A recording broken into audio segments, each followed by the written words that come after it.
Assalamualaikum warahmatullahi wabarakatuh. Hadapan Guru Agung Pangersa Abaos Al-Fatihah. A'udzubillahi minasyaitonir. Alhamdulillah.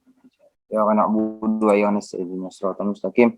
Shiratal ladzina an'amta 'alaihim ghairil maghdubi 'alaihim waladdallin. Amin.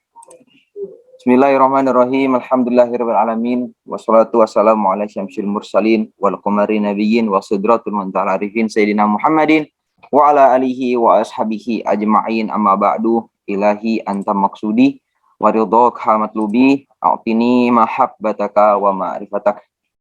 Al-Mukarram Mukhtaram yang sama-sama kita cintai, kita hormati, kita muliakan, pangarsa Abah, pangarsa Umi yang sama-sama kita hormati, kita muliakan, para wakil talqin terutama yang hadir pada manaqib online sore hari ini.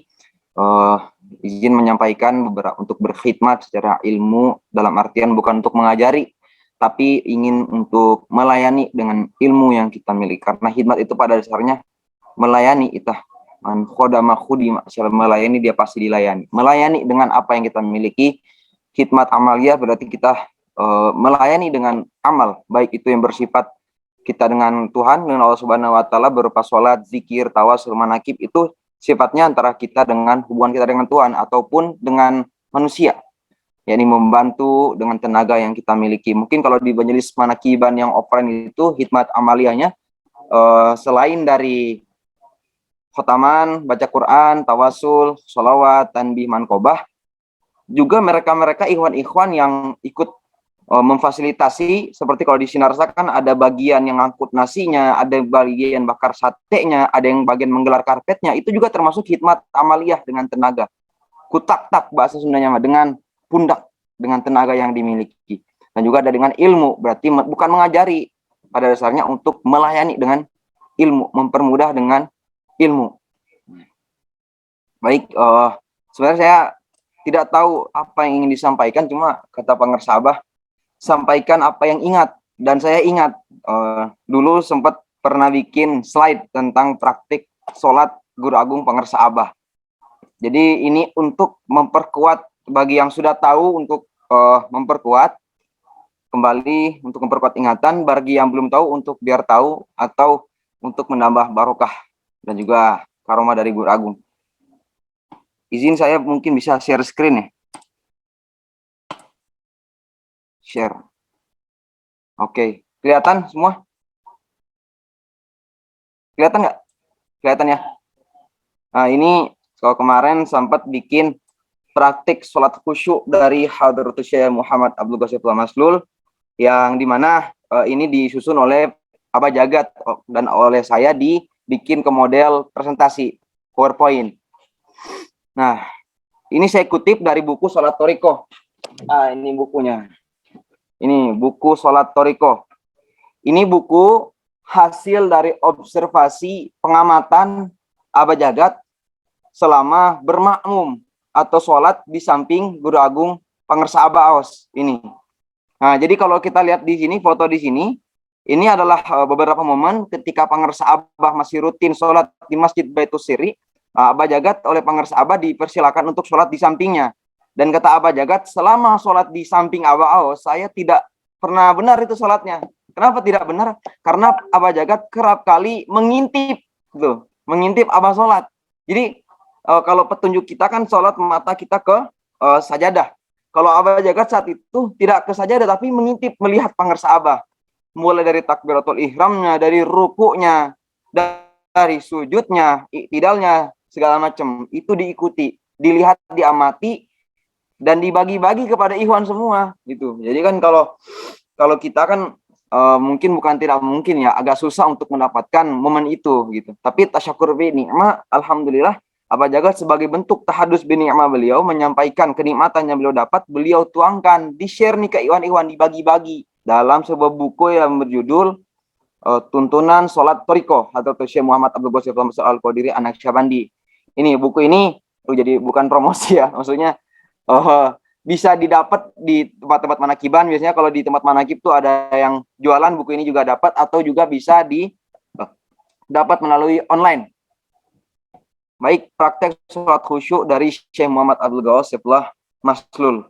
Nah, ini sebenarnya sebagai mukadimah, saya sempat berpikir gitu. Karena dalam Quran pun seperti ini kan, Allah menyampaikan kepada kita semua bahwa inna sholata tanha anil fahsya'i wal munkar. Sesungguhnya sholat itu mencegah kita, mampu mencegah. Yang menyampaikan ini Allah, bukan manusia loh. Allah yang menyampaikan ini. Kalau orang beriman pasti meyakini tentang firman Allah ini. Ketika Allah sudah menyampaikan sesungguhnya sholat itu mampu mencegah dari perbuatan fahsya dan juga mungkar, maka solusi dari perbuatan buruk adalah sholat. Itu keyakinan sebagai orang beriman, meyakini itu. Nah, pertanyaannya, saya juga mempertanyakan, ini pertanyaan saya sendiri, sharing saja, sharing, tafakur, berpikir. Sholat saya udah, kita udah sholat kan, berapa rakaat sehari kan, subuh saja kita sudah dapat 6 rakaat itu. Dari sebelum subuh sampai subuh, setelah subuh nunggu itu ada isrok, plus duha, 20 rakaat. Setelah itu ada zuhur juga. Zuhur 8 rakaat lagi berserta sunah-sunahnya. Asar juga, belum maghrib dengan rangkaian sampai syukur nikmatnya. Belum isya juga. Udah khotaman lagi, belum amalia tahajudnya. Itu kan kita sholatnya udah banyak. Saya nanya, kok saya udah sholat nih, tapi kenapa saya masih sering terjebak dalam perbuatan fahsya dan juga mungkar? Ternyata dijawab oleh buku ini, buku Sholat Thoriqoh ini.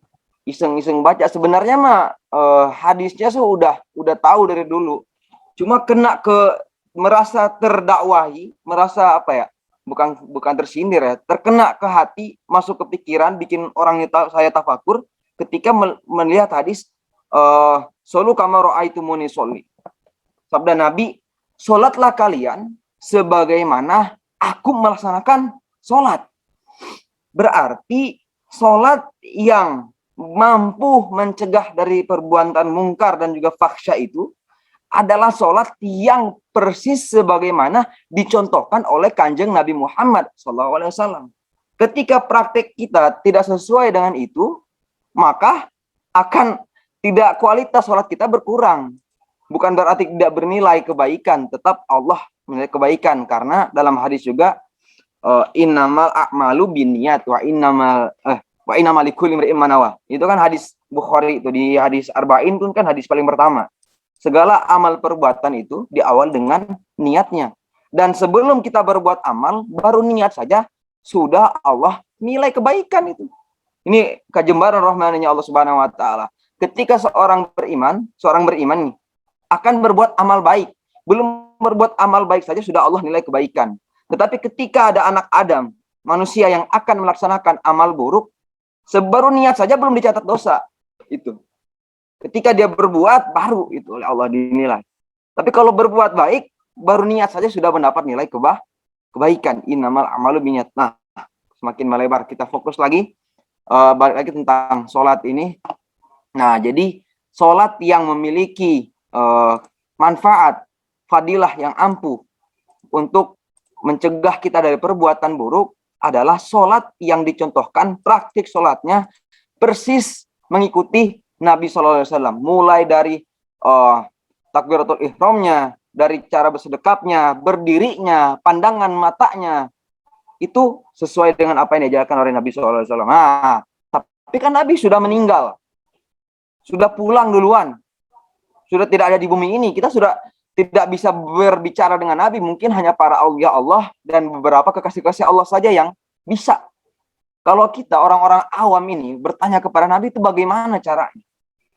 Tentu disitulah mesti ada seorang syekh mursyid. Syekh mursyid yang memiliki sanad sampai ke Nabi SAW. Tersambung ini. Gitu. Makanya pertanyaannya adalah siapakah yang paling mengetahui sholat Nabi? Sudah pasti jawabannya adalah para sahabat yang sering bertemu dengan Nabi, yang sering bersama dengan Nabi ketika sholat, dan para ahlul bait yang sering bersuhbah dengan Nabi SAW. Di antara sekian banyak sahabat itu adalah 4 sahabat yang utama yang disebut oleh Kanjeng Nabi afdhalul auliya al-muhammadiyin minal anbiya ba'dal anbiya wal mursalin. Adalah 4 sahabat Nabi ini adalah 4 wali utama. Siapa itu? Para khulafa rasyidin, yaitu Abu Bakar, Umar, Utsman, dan Ali. Mereka adalah 4 wali utama setelah para nabi dan para rasul. Ini afdhalul auliya al-muhammadiyin. ba'dal anbiya wa mursalin, sabda pangersabah ini, 4 orang ini. Dari 4 orang ini, 4 orang inilah yang paling mengetahui sifat sholat Nabi, karena mereka sering bersuhbah, sholat bersama Nabi. 2 di antaranya, yaitu Sayyidina Abu Bakar As-Siddiq dan Sayyidina Ali karramallahu wajhah, disinilah terlahir cabang 2 tarekat, yakni Thariqah Qadiriyah dan juga Naqsyabandiyah gitu. Jadi yang paling tahu sholat Nabi adalah sahabat yang bersama dengan Nabi. Kalau kita ikut ke alur silsilah kita, yakni dari Sayyidina Ali, maka yang paling mengetahui sholat Nabi adalah Sayyidina Ali dari jalur Qadiriyah, dan juga Abu Bakar dari jalur Naqsyabandiyah, karena kita Qadiriyah dan juga Naqsyabandiyah. Nah, dan siapakah? Dan Sayyidina Ali pasti juga memiliki sohib, sahabat yang bersama dengan dia, beliau. Dan beliau inilah yang paling mengetahui sholat Nabi Muhammad Shallallahu Alaihi Wasallam. Siapa? Anak beliau, Sayyidina Imam Husain radhiyallahu anhu. Nah, setelah itu diturunkan juga oleh Sayyidina Husain ini. Cara sholat beliau itu siapakah yang paling mengetahuinya? Yakni Sayyidina Imam Ali Zainal Abidin. Ditiru Imam Ali Zainal. Jadi Sayyidina Ali meniru sholat Nabi. Dan Sayyidina Husain meniru sholat Sayyidina Ali. Dan sholat dari Sayyidina Husain ditiru oleh Imam Ali Zainal Abidin. Ditiru oleh Imam Syekh Ahmad Bakir.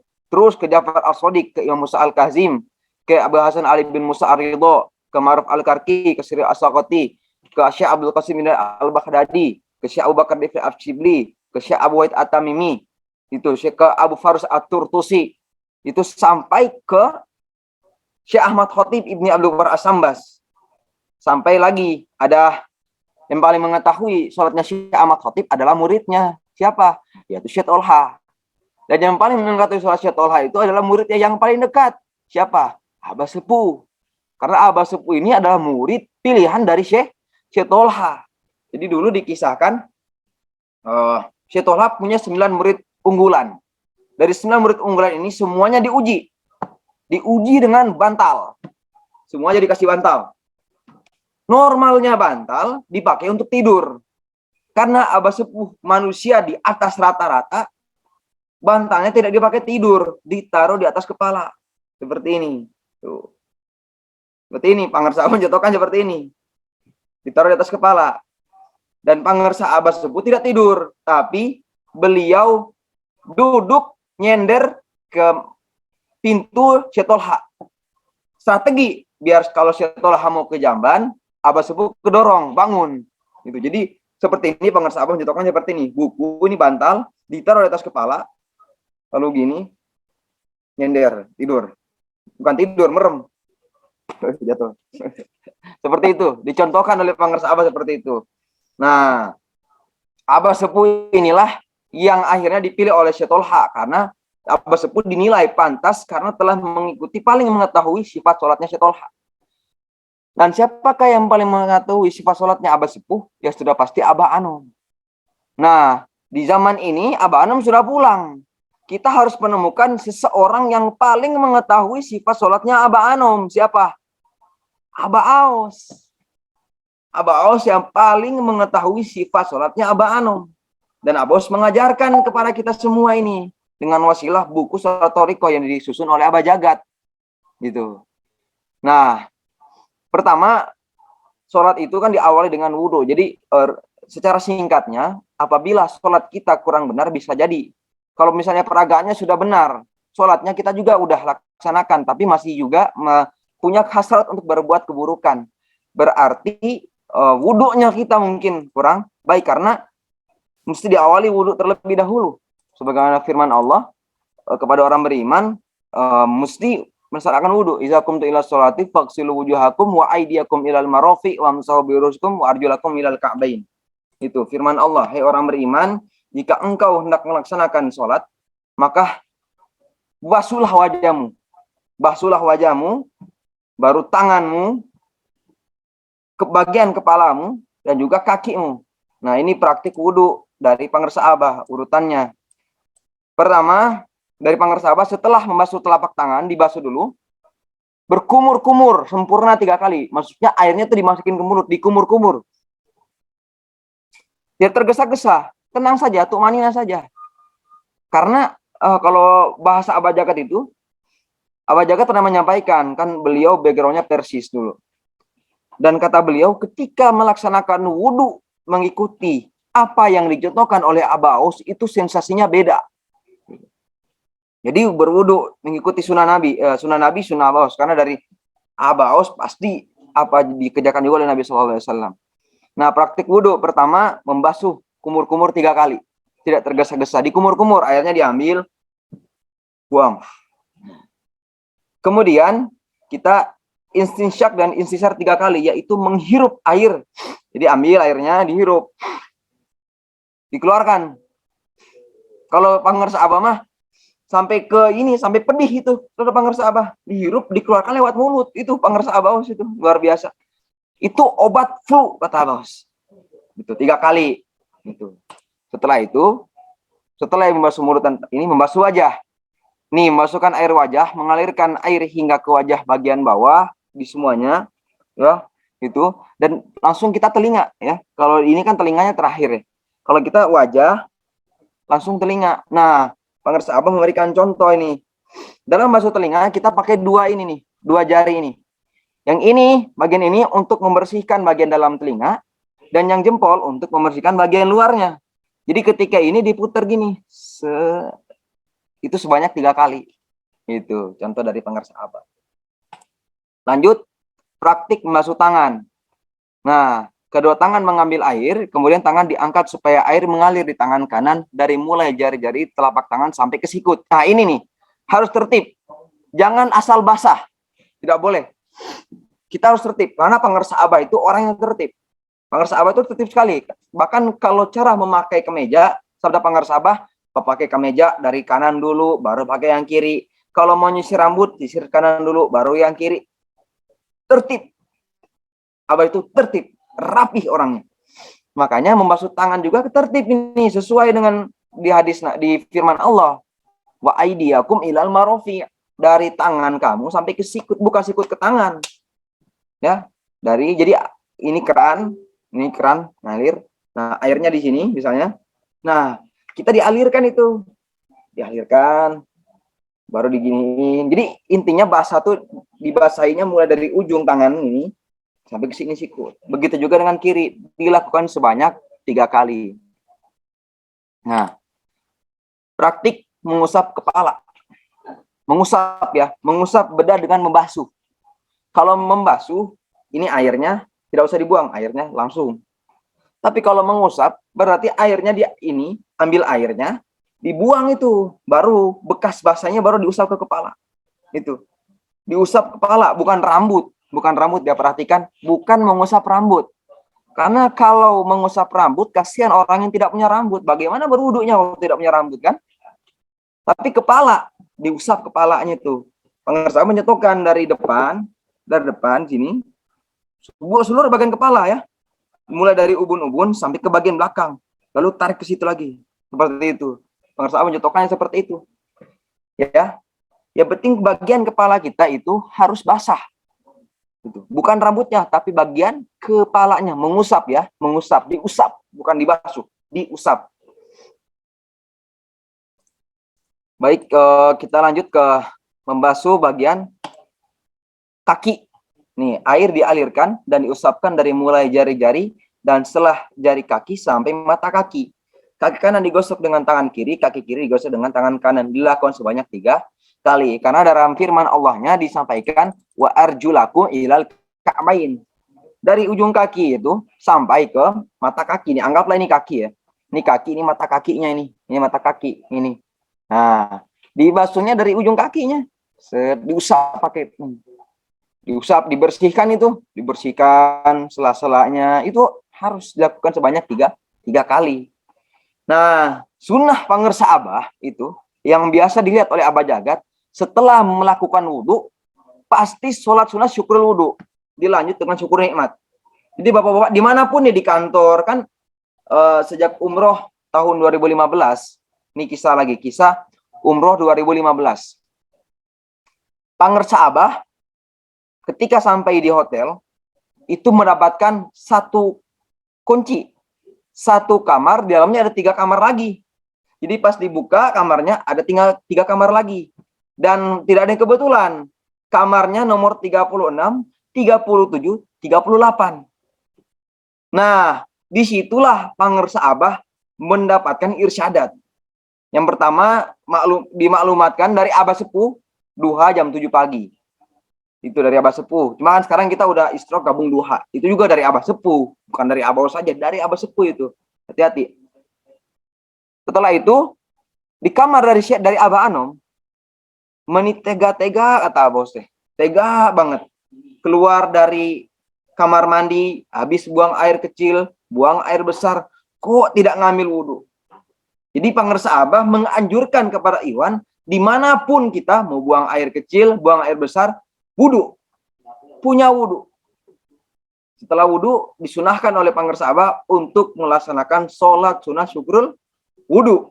Nah, jadi kalau misalnya kita di rest area nih, kalau lagi di perjalanan kan biasanya mau ke Sinarasa atau ada perjalanan kerja, bapak-bapak, ibu-ibu sekalian, ada rest area nih, mampir ke rest area kan, buang air kecil misalnya, buang air kecil atau buang air besar. Setelah itu wudhu, pas masuk kembali ke mobil, sholat sunnah syukur wudhu saja, sholat duduk, tidak apa-apa. Syukur wudhu, Allahu Akbar. Lanjut dengan syukur nikmat. Itu. Nah,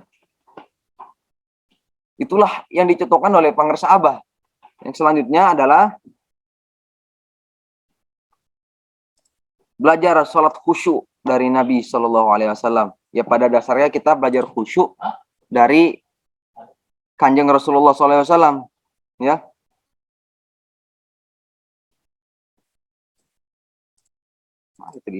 Nah, ini sanat sholat khusyuk. Sanat sholat khusyuk kita ini. Ini kelihatan kan? Saya zoom ya. Nah, tadi udah dijelaskan juga. Ini sanat sholat khusyuk kita dari Allah, Jibril menyampaikan kepada Kanjeng Nabi sampai ke dengan Pangersa Abah. Nah, kita lanjut ke bagian esensial ini, bagian paling penting. Praktik pelaksanaan sholat khusyuk, sholat thoriqoh dari Pangersa Abah. Ini aja dibikin slide biar kelihatan. Nah, ini praktik melaksanakan sholat thoriqoh. Pertama, selalu siap siaga menunggu waktu sholat di atas sajadah. Ini, karena kita itu dihitung sholat awal waktu, bukan karena kita melaksanakan sholat pas azan baru ambil wudhu. Kita tidak diajarkan seperti itu. Justru kita sudah punya wudhu sebelum masuk waktu sholat. Harus punya wudhu. Karena sabda Pangersa Abah, sesungguhnya menunggu sholat itu adalah sholat.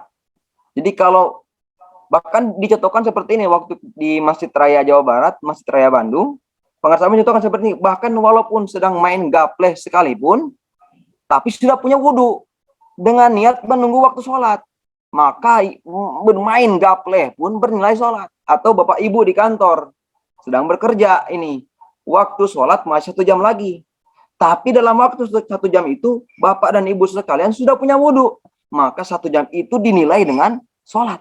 Fa inna intaziru sholati as-sholat. Sesungguhnya menunggu sholat itu adalah sholat. Dan minimal kita itu 11 menit sebelum masuki waktu sholat sudah punya wudhu. Sehingga kalau misalnya kita di masjid ataupun dimanapun ya, punya waktu untuk melakukan sholat syukrul wudhu, tahiyatul masjid, syukur nikmat. Itu. Cuma kan kalau kita tidak pas sholat ambil wudhunya pas waktu sholat, pas azan berkumandang, kan kita tidak punya waktu buat melaksanakan sholat sunnah ini, mengurangi nilainya. Itu. Yang kedua, berdiri bersiaga sholat ketika muazin mengumandangkan hayya ala sholah. Itu. Dimanapun ini. Kalau sudah masuk hayya ala sholah, sunnah Pangersa Abah berdiri. Tentu dengan posisi menghadap kiblat. Nah ini, di Masjid Raya Jawa Barat, Pangersa Abah menyampaikan, bab robitoh, sambung rasa, sesungguhnya Ka'bah itu terbang, menghampiri siapa saja yang akan melaksanakan sholat.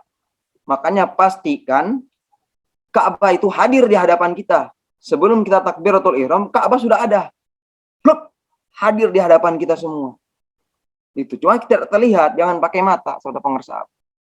Bahkan tidak hanya Ka'bah, ketika kita sholat pun, Kanjeng Nabi itu ada di hadapan kita. Ketika kita tahiyat awal akhir, sampai di bagian Assalamu alaika. Ayuhan nabiyyu wa rahmatullahi wa barakatuh. Assalamu alaina wa ala ibadillahis sholihin. Ketika assalamu alaika itu, Nabi berhadapan dengan kita, bahkan pengersaabah menyampaikan berhadapannya Nabi dengan kita tidak terhalang satu helai rambut pun. Seketika itu berdoa nih, ketika muazin sudah di penghujung azan berdoa seperti ini di gambar ini. Dicontohkan oleh pengersaabah berdoa. Tuh. Berdoa ada almarhum Abu Yasoleh, ada pengersaabah Jagat, ada Ki Lukman juga. Ini lokasi di pesantren Jagat Aras. Berdoa. Nah, ketika sudah doa, pas mau takbiratul ihram langsung ini. Jadi setelah selesai doa, pengersaabah langsung takbiratul ihram. Tidak diturunkan dulu, tidak turun dulu. Ini Allahu Akbar. Langsung melaksanakan sholat sunnah. Tentang niat sholat. Nah, ini nih sering dipertanyakan. Kok pengersaabah tidak terdengar usolih, menyebutkan usolih seperti itu? Bukan tidak mengucapkan usolih, karena sudah niat sholat. Gini, logikanya gini. Pengersaabah itu sudah berdiri dari hayya ala sholat, sudah tegak berdiri. Masa ia tidak mengucapkan, tidak ada niat sholat? Gitu. Cuma tidak terdengar saja, karena melafazkan niat pun tidak menjadi syarat, yang penting niat. Sehingga dalam pengamatan Abah Jagat, dalam setiap pelaksanaan sholat fardu, hampir tidak pernah terdengar pengersa melafazkan niat sebelum sholat. Bahkan pengersa tanpa jeda langsung melakukan takbiratul ihram. Sesuai muadzin melafazkan iqamah. Cuman dalam pelaksanaan sholat sunnah, seperti kalau maghrib kan ada ba'diyah. Pengersa mengucapkan itu. Usolih sunatul ba'diyah. Awabin, taubat, birrul walidain, sampai syukur nikmat. Dalam pelaksanaan sholat sunnah, sering dijaharkan, diucapkan tentang niat sholat. Nah, ini posisi takbiratul ihram dan tangan saat berdiri. Lihat, mengangkat tangan sejajar dengan bahu seperti ini pengersaabah. Tuh, seperti pengersaabah. Posisi sedekap menumpangkan kedua tangan di bawah pusar kita, posisi kita. Ya kan, beberapa mazhab, beberapa ulama memang mempunyai beberapa pendapat yang berbeda-beda. Ada yang katanya di bagian perut, di atas pusar, di bagian yang tidak ada tulangnya, ada juga yang di bagian dada. Itu terserah, kita tidak boleh menyalahkan. Balik lagi, jangan menyalahkan ajaran orang lain. Nah, dicontohkan oleh pengersaabah seperti ini nih. Ini, seperti pengersaabah dicontohkan seperti ini. Lihat bentuknya. Aduh, saya tuh pernah melihat pengersaabah tuh sholat itu khusyuk banget. Paling nikmat itu kalau lihat Abah Os sholat. Entah kenapa nikmat banget lihat Abah Os sholat. Tenang.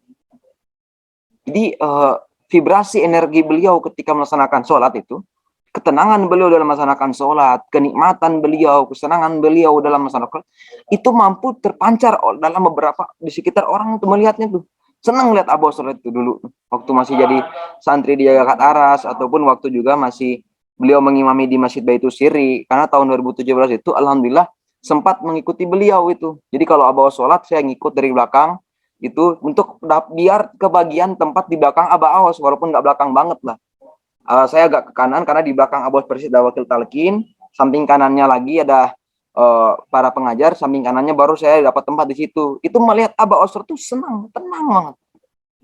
Senang banget. Nah, bahkan dalam kitab Fathul Jalil, dalam ciri-ciri mursyid yang kamil, Abah Awas dalam tentang sholat khusyuk menjelaskan bahwa Abah Anom itu khusyuknya ketika makan dan khusyuknya ketika sholat itu sama. Jadi selalu khusyuk Abah Anom itu. Begitu juga Abah Awas. Karena sabda beliau, tidak akan khusyuk di dalam sholat kalau di luar sholat saja tidak khusyuk. Bahkan diartikannya, kalau mengajar anak saja, anak orang lain nih, kan sholat kita cuma 5 menit, 10 menitan lah sholat. Nah, kita di luar sana, ketika bekerja kan tidak 5 menit, 10 menit. 1 jam, 2 jam, 5 jam, 6 jam.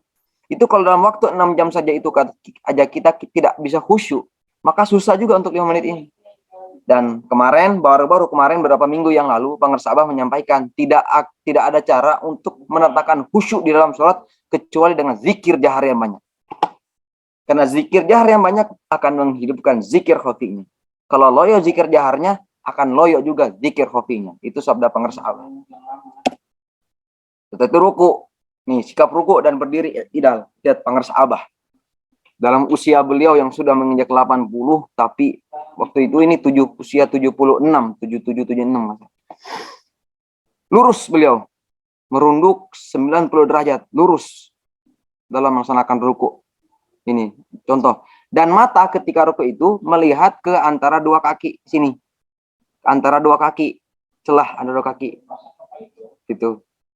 Dan posisi ideal beliau berdiri setelah sholat itu, setelah ruku, tegak, lurus ini. Tangannya tidak bergerak-gerak, tidak gini-gini, tegak, lurus. Khusyuk banget, tenang aja. Setelah itu sujud. Nah, inilah sujud pangersabah seperti ini. Pangersabah biasanya mendahulukan tangan terlebih dahulu. Tapi pada tahun 2015-2014 sempat melihat beberapa kali melihat pangersabah mendahulukan lutut terlebih dahulu baru tangan. Cuma pernah melihat juga pangersabah mendahulukan tangan terlebih dahulu untuk sujud, tangan dulu baru disusul dengan lutut, kemudian kepala menyentuh tempat sujud. Nah, ketika sujud pandangan mata tertuju ke arah ujung hidung yang menempel di atas sajadah. Setelah itu duduk. Nah, ini sikap duduk. Ada iftiroshi, yaitu posisi duduk tasyahud awal, duduk di antara dua sujud, dan tawarruk, yaitu posisi duduk tasyahud akhir. Dalam setiap sholat, pangersabah memberi contoh. Itu. Tasyahud awal dengan iftirosh, tasyahud akhir dengan tawarruk. Itu. Posisi duduknya seperti ini. Posisi duduk dari beliau. Itu. Jadi kalaupun dalam rangkaian sholat pangersabah pasti duduk dalam posisi tasyahud akhir itu ketika sudah akhir sholat nih. Ketika misalnya amalia maghrib, kita kan dimulai dengan ba'diyah sampai dengan syukur nikmat. Nah, dari ba'diyah sampai dengan hifzul iman ini, kita sholatnya posisi iftiroshi, tasyahud awal. Ketika sudah masuk syukur nikmat, terakhir baru kita tawarruk. Begitu juga dalam pelaksanaan sholat duha misalnya. Dalam pelaksanaan rangkaian sholat duha, kita duduknya iftiroshi, akhirnya baru tawarruk. Itu. Nah, itulah tuntunan dari pangersabah kepada kita semua. Mudah-mudahan bisa kita amalkan. Ini gimana exitnya?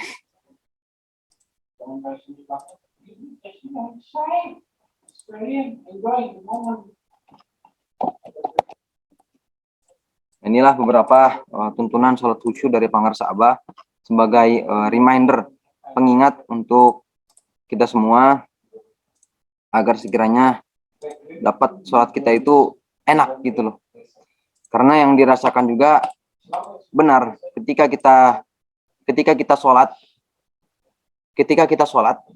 terus ikut dengan sunnah pangersabah itu ternyata beda rasanya itu lebih gimana ya, lebih berarti sholat itu. Kalau bahasa saya itu lebih bermakna sholat itu kalau ngikut. Cuma kadang kalau kita melaksanakan sholat yang asal ya, asal-asalan, dari ininya tidak mengikuti sedetailnya pangersabah, mungkin dari pandangan mata mungkin kita takbiratul ihramnya udah sama, cuma dari memandangnya saja kita bukan memandang ke tempat sujud tapi mata kita kemana-mana, itu beda, ke rasa itu, ke perasaan itu beda. Itu Masya Allah ya, itulah sholat khusyuk. Nah, balik lagi, tidak akan khusyuk di dalam sholat kalau di luar sholat saja kita tidak khusyuk. Ciri khusyuk di luar sholat itu hati kita hidup. Dan ciri hati kita hidup, kita merasa bersama. Kalau kita merasa bersama, kita merasa diawasi. Kalau sudah merasa diawasi oleh Allah, maka tidak akan mungkin berani untuk melakukan hal-hal yang tidak disukai oleh Allah Subhanahu wa Ta'ala. Ya. Jadi, semoga kita semua bisa mengamalkan, karena memang amalia ini, sabda pangersabah, tidak akan ketemu malaikat maut, tidak akan ketemu munkar dan nakir, karena kita ikut rombongan yang terbang, ikut terbawa, bukan gerbong kambing, bukan gerbong belakang, VIP bersama pangersabah itu. Karena talqin zikir itu, sabda pangersabah, paling hina juga selamat. Itu kajembaran rohmaninya pangersabah itu luar biasa. Mudah-mudahan Allah berkahi usia dunia kita dapat mengamalkan apa yang telah dituntunkan oleh pangersabah. Tidak bukan adalah untuk kebahagiaan yang kekal dan abadi dunia maupun akhirat. Dari saya sekian. Barakah pangersabah. Al-Fatihah. Alhamdulillah.